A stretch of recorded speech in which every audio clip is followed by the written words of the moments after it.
How to enable Apache SpamAssassin in DirectAdmin. We assume you have already logged into your DirectAdmin account.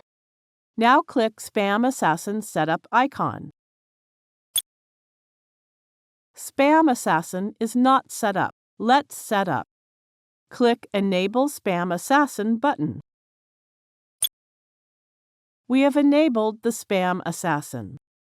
From this page, we can change settings and decide what to do with an incoming email as spam.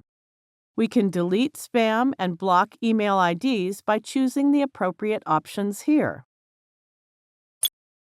Just go through each option one by one and decide as per your requirements.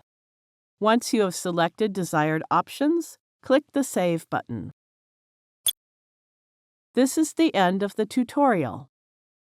Thank you for watching.